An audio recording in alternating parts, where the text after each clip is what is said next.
जय श्री महाकाल। आज हम बात करेंगे कि किसी के ऊपर महादेव की कृपा है या नहीं, कैसे पता करें।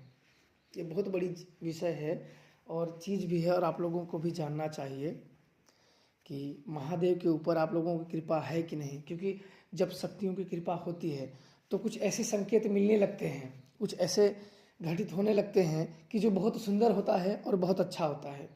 तो आज इसी के बारे में बात करेंगे जो मेरे गुरुदेव ने मुझे बताया था कि जिस व्यक्ति के ऊपर महादेव की कृपा होने लगती है उस व्यक्ति के ऊपर सबसे पहले ऐसे ऐसे गुरुओं का मिलना आसान हो जाता है जो कि सच्चे हों और ज्ञानी हों।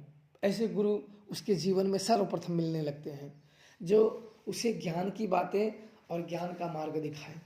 तो सबसे पहले अगर महादेव की कृपा होगी तो आपके अच्छे गुरुओं से भेंट होगा जो आपके जीवन को संवार सकते हैं। इसके बाद उन्हीं के मार्गदर्शन में आप जो साधना करोगे महादेव का ही आज्ञा मानकर, तो जो आप साधना, आराधना, भक्ति, उपाय जो चीज़ करोगे उसमें आपको शांति और सफलता मिलेगी। और आप जिस काम में हाथ डालोगे उस काम को होने में बहुत जल्द होगा। जो काम आपको वर्षों तक लग जाते थे होने में या काफ़ी समस्या आती थी उसको होने में, वो बड़े आसानी से वो काम सुलभ हो जाएंगे अगर महादेव के ऊपर कृपा आपके ऊपर बनी तो। और इसके बाद तंत्र मंत्र साधना, अगर महादेव की आपके ऊपर कृपा बन गई तो तंत्र मंत्र की साधना, जो अनुष्ठान है, जो साधना है, जो क्रिया है, जो हवन है, जो शक्ति की कृपा प्राप्त करने का उपाय है, वो बड़े ही सुलभ हो जाते हैं और बड़े ही आसान हो जाते हैं। जब हम कोई साधना में गुरु के मार्गदर्शन में करते हैं तो बड़े जल्दी सफल हो जाते हैं। एक चीज़ मैं आपको बता दूं कि मेरे तो गुरुदेव ने कहे हुए हैं कि महादेव की कृपा जब प्राप्त होती है तो सर्वप्रथम गुरु मिलते हैं, अच्छे गुरु मिलते हैं, सर्वप्रथम गुरु मिलते हैं। और जब गुरु मिलते हैं तब ज्ञान भी मिलता है और उन्हीं ज्ञान और उसी रास्ते से फिर महादेव स्वतः ही मिल जाते हैं। मतलब सबसे पहले आप महादेव की भक्ति किए, महादेव ने आपको गुरु भेजा और गुरु ने आपको फिर महादेव के पास भेज दिया। यही होता है, सिंपल सी सीधी सी बात मेरे गुरुदेव ने बताई हुई थी कि यही चलता है। और जब कोई भी व्यक्ति, जब से एक सांसारिक एक मानव है, इंसान है, जब वह गुरु अपने आप को ईश्वर समझने की भूल करता है तो उसके सिर में अहंकार उत्पन्न होता है और अहंकारी व्यक्ति के मस्तिष्क में ज्ञान की उपज नहीं होती है और सिर्फ वह व्यक्ति अपने अहंकार को पोषित करता है। इसका मतलब यह है कि अपने अहंकार को ही सर्वश्रेष्ठ बताएगा और अपने ज्ञान को ही सर्वश्रेष्ठ बताएगा। तो ऐसे लोगों से सदैव दूर रहें और सावधान रहें और सच के लोगों में रहिए।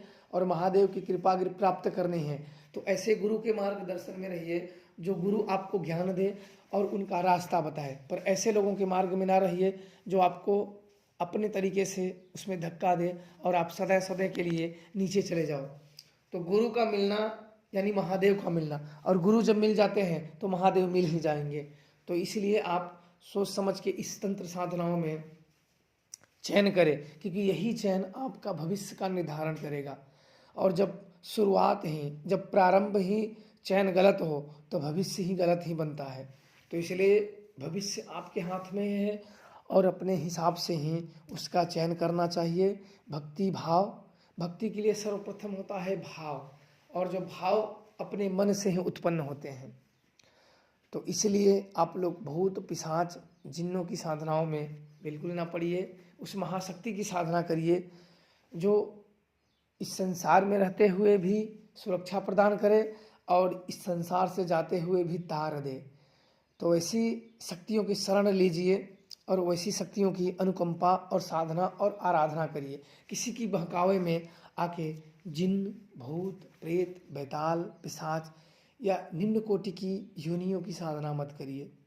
क्योंकि समस्या पृथ्वी में रहने वालों का नाम ही है जूझना। कोई भी व्यक्ति देखिए वो अपनी निजी समस्या से जूझ ही रहा है, चाहे बड़ा हो चाहे छोटा हो।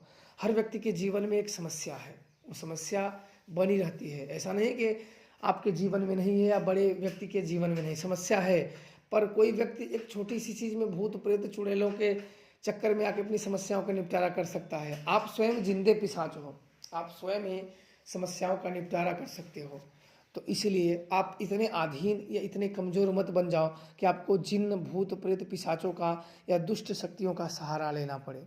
तो महादेव के शरण में रहिए और उनकी कृपा बनेगी तो गुरु मिल जाएंगे, गुरु मिले तो गुरु भगवान से भी मिल जाएंगे। तो सब उन्हीं के हाथों में है। आप लोग खुश रहिए और आप लोगों के ऊपर गुरु की कृपा बनी रहे। जय श्री महाकाल।